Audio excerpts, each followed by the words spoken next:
En noviembre de 1956 se publicó en el Reino Unido un libro muy interesante llamado El tercer ojo. Fue escrito por un enigmático hombre llamado Tushai Lobsang Rampa y pretendía relatar sus experiencias mientras crecía en Chakpori Lamaseri Chokpori, en el Tíbet, después de haber sido enviado allí a la edad de 7 años. El título del libro se deriva de una operación similar a la trepanación, que Rampa afirmó a la cual se había sometido, en la que le perforaron un pequeño orificio en la frente para despertar el tercer ojo y activar los poderes de la clarividencia. El libro describe la operación de la siguiente manera. El instrumento penetró en el hueso. Una astilla de madera muy dura y limpia había sido tratada con fuego y hierbas, se deslizó hacia abajo para que entrara por el agujero de mi cabeza. Sentí una sensación de escozor y cosquilleo aparentemente en el puente de mi nariz. Se calmó y me di cuenta de aromas sutiles que no podía identificar. De repente hubo un destello cegador. Por un momento el dolor fue intenso, disminuyó y fue reemplazado por espirales de color. Mientras la astilla saliente estaba siendo atada en su lugar para que no pudiera moverse, el Lama Mingyar Dondup se volvió hacia mí y me dijo: ahora eres uno de nosotros, Lobsang. Por el resto de tu vida verás a las personas tal como son y no como pretenden ser. A partir de esta operación, Lobsang veía la energía que rodea a los seres vivos, el aura. Según lo que pensaban y sentían, era de un color u otro. Si era dorada, se trataba de una persona de pensamientos elevados, un alma pura que había estado toda su vida mejorando su interior. Si una persona tenía el aura con tonos rojizos, significaba que tenía pensamientos y sentimientos agresivos. En una ocasión, su maestro le dijo lo siguiente a Lobsang: el aura de ese hombre es de un azul humeante, porque su personalidad no está aún desarrollada, y los ramalazos de color rojo son los impulsos de irritación que no puede contener. En el libro le van explicando y enseñando el significado de los colores del aura de las personas y de los animales. También explican en un extracto del libro qué ocurrió para que el humano perdiera este poder. Hace muchísimos años, según nuestras leyendas, todos los hombres y mujeres podían usar el tercer ojo. En aquellos tiempos los dioses andaban por la tierra y se mezclaban con los humanos. La humanidad tuvo visiones en que se veía sustituyendo a los dioses e intentando eliminarlos, pero el hombre olvidaba que si él podía ver más allá de lo terrenal, los dioses tenían ese sentido mucho más desarrollado que él, y los dioses, para castigar al ser humano, le cerraron el tercer ojo. Sin embargo, a través de los siglos han habido siempre unos pocos individuos dotados de esta clarividencia. Aquellos que la tienen de un modo natural e innato pueden aumentar su poder 1000 veces mediante un tratamiento adecuado, como había sucedido conmigo. El abad me mandó llamar un día y me dijo: hijo mío, disfrutas ya de ese poder que le está negado a la mayoría. Úsalo siempre para el bien y nunca con una finalidad egoísta. Cuando viajes por otros países encontrarás a mucha gente que querrá hacerte actuar como un mago de feria y te dirán: adivina esto o prueba lo otro. Pero yo te digo, hijo mío, que nunca has de caer en la tentación de lucir tu habilidad ante ellos. Ese talento se te ha dado para ayudar a los demás, no para enriquecerte.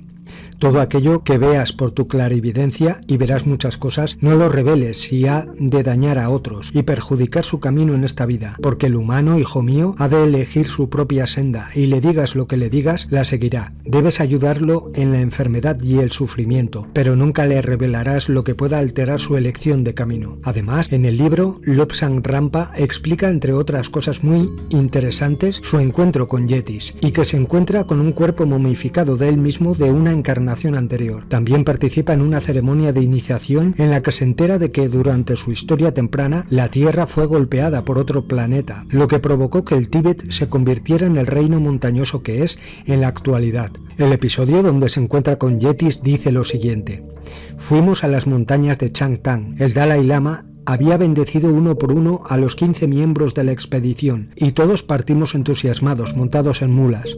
Avanzamos lentamente por el Tengri Tso y seguimos hacia los inmensos lagos de Ziling Nor y mucho más hacia el norte. Poco a poco escalamos la cordillera de Tangla y llegamos por fin a un territorio absolutamente inexplorado.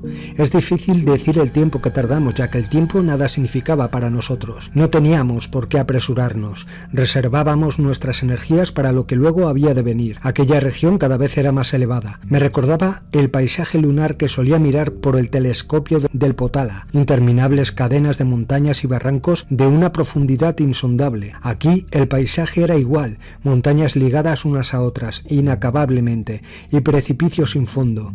Avanzábamos por este paisaje lunar y a cada momento se nos hacía más difícil la marcha, hasta que las mulas no pudieron continuar con el viaje. Allí fue donde por primera vez vi un yeti. Estaba yo inclinado cogiendo hierbas medicinales cuando algo me hizo levantar la cabeza. A unos 9 metros de mí se hallaba el extraño ser del que tanto había oído hablar. Los padres tibetanos suelen asustar a sus niños cuando son traviesos diciéndoles lo siguiente: si no eres bueno, se te llevará un yeti. Por fin pensé, un yeti iba a llevarme con él, y la verdad no me hacía gracia. Nos quedamos mirándonos fijamente, inmovilizados por el miedo, durante un tiempo que me pareció eterno. Me estaba señalando con una mano mientras emitía un curioso maullido. Me pareció notar que le fallaban los lóbulos frontales y que la frente la tenía aplastada a partir de las mismas cejas, muy pobladas e hirsutas. También la barbilla le retrocedía y tenía los dientes muy anchos y salientes. Sin embargo, la capacidad de su cráneo, con excepción de la frente, resultaba muy parecida a la del hombre moderno. Sus manos eran grandes y también sus pies. Era patizambo y con los brazos mucho más largos de lo normal. Observé que el yeti andaba con la parte exterior de los pies, como los seres humanos. Seguramente debí de hacer algún movimiento brusco, quizás un brinco, cuando pude reaccionar, porque el yeti chilló de repente. Se volvió y se alejó dando saltos. Me pareció que daba los saltos con una sola pierna. Mi reacción fue también salir corriendo en la dirección opuesta. Vimos varios yetis a lo lejos. Se apresuraron a esconderse en cuanto nos divisaron y nosotros, por supuesto, no los perseguimos. El lama Mingyar Dondup nos dijo que estos yetis eran precedentes de la raza humana, que habían tomado un camino diferente en la evolución y que solo podían vivir en los sitios más recónditos. Con gran frecuencia hemos oído historias de yetis que han abandonado estas regiones para hacer incursiones cerca de los sitios habitados.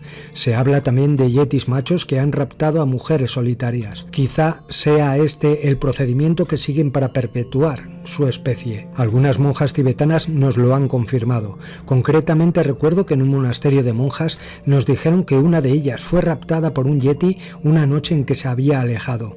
Solo puedo decir que he visto yetis y crías de yetis, y también esqueletos de estos seres casi fabulosos. Algunas personas han puesto en duda lo que he contado sobre los yetis. Incluso se han escrito libros sobre ellos, pero sus autores reconocen que no han visto ninguno. Yo, en cambio, los he visto. Si el hombre occidental se sale con la suya, nuestros pobres yetis serán también capturados, disecados, conservados en alcohol. Creemos que los yetis se han refugiado en estas zonas montañosas y que en el resto del mundo se han extinguido su especie. Cuando se ve uno de ellos por primera vez, produce una impresión de terror. La segunda vez se siente compasión por estas criaturas de una época antiquísima, que están condenados a desaparecer por las exigencias de la vida moderna. Estoy dispuesto, cuando expulsen a los comunistas del Tíbet, a acompañar a una expedición de escépticos y enseñarles nuestros yetis. Merecerá la pena ver las caras que ponen estos hombres tan civilizados cuando se enfrenten con algo tan ajeno a su experiencia materialista. Podrán llevar reservas de oxígeno y todo el equipo técnico moderno. El manuscrito del tercer ojo había sido rechazado por varias editoriales británicas importantes antes de ser aceptado por Secker y Warburg por un anticipo de 800 libras esterlinas, 20.000 libras esterlinas en la actualidad. Frederick Warburg de Secker había conocido al autor del libro, quien en ese momento apareció disfrazado de Dr. Carl Kwon Suo. Intrigado por la personalidad del escritor, Warburg envió el manuscrito a varios eruditos, varios de los cuales expresaron dudas sobre su autenticidad. Sin embargo, el libro se publicó en noviembre de 1956 y pronto se convirtió en un éxito de ventas mundial. El suplemento literario del Times dijo del libro lo siguiente: se acerca a ser una obra de arte. El explorador y tibetólogo Heinrich Harrer no estaba convencido de los orígenes del libro y contrató a un detective privado de Liverpool llamado Clifford Burgess para investigar a Rampa. En enero de 1956 1957 Scotland Yard le pidió que presentara un pasaporte tibetano o un permiso de residencia. Rampa se mudó a Irlanda. Clifford determinó después de un mes de investigaciones que en realidad Rampa era Cyril Henry Hoskin, natural de Plympton, en Devonshire, hijo de un plomero del pueblo y que había abandonado la escuela secundaria. Los resultados de la investigación de Burgess se publicaron en el Daily Mail en febrero de 1958. Hoskin nunca había estado en el Tíbet y no hablaba tibetano. En 1948 había cambiado legalmente su nombre a Kal Kwon Suo, antes de adoptar el nombre de Lobsang Rampa, un obituario de Fra Andrei Berti, gran maestre de la soberana Orden Militar de Malta. La prensa británica rastreó a Rampa hasta Howth, Irlanda, y se enfrentó a estas acusaciones.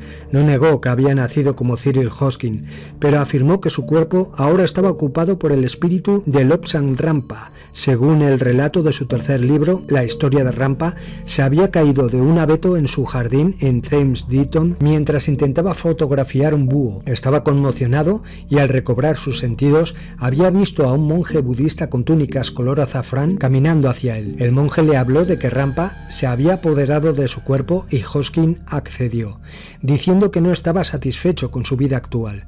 Cuando el cuerpo original de Rampa se agotó demasiado para continuar siguiendo los eventos de su segundo libro, Doctor from Lhasa, donde como médico a cargo fue interrogado y torturado hasta el borde de la muerte por los japoneses, después de ser capturado en el avance tras la captura de Nanning, como parte de la batalla del sur de Guangxi, se hizo cargo del cuerpo de Hoskin en un proceso de transmigración del alma. Rampa mantuvo durante el resto de su vida que el tercer ojo era una historia real. En el prólogo de la edición de 1964 del libro escribió lo siguiente: soy Tuesday Lobsang Rampa, ese es mi único nombre, ahora mi nombre legal, y no respondo a ningún otro nombre. Para Donald S. Lopez Jr., un tibetólogo estadounidense, los libros de Lobsang Rampa son las obras de un instalador desempleado, hijo de un plomero, que busca mantenerse como un escritor fantasma. La controversia de autoría fue dramatizada en una obra de radio titulada El tercer ojo y el ojo privado, de David Lemon y Mark Eccleston,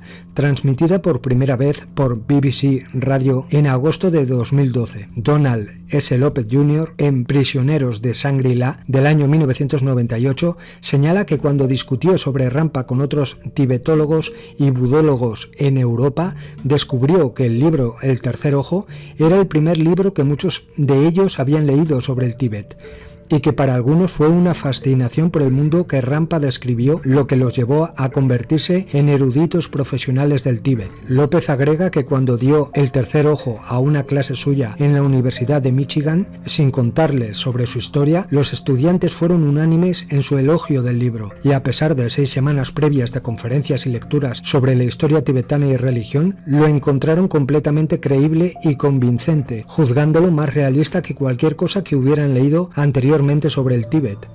Lobsang Rampa fue un partidario de la causa tibetana a pesar de las críticas a sus libros. En el año 1972, el agente francés de Rampa, Alain Stanque, le escribió al Dalai Lama y le pidió su opinión sobre la identidad de Rampa. Recibió una respuesta del subsecretario del Dalai Lama que decía lo siguiente: deseo informarle que no damos crédito a los libros escritos por el llamado Dr. Lobsang Rampa. Sus obras son muy imaginativas y de naturaleza ficticia.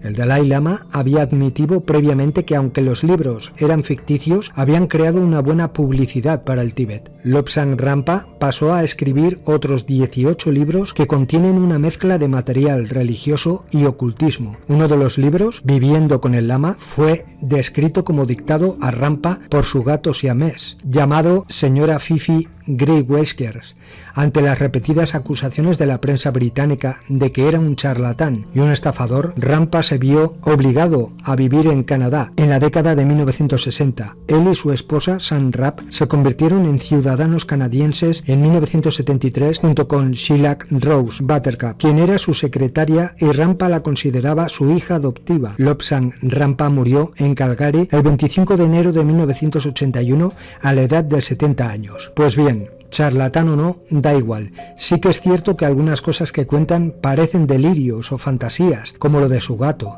pero hay cosas también muy interesantes, como por ejemplo lo que explica en el libro del tercer ojo, que recomiendo su lectura.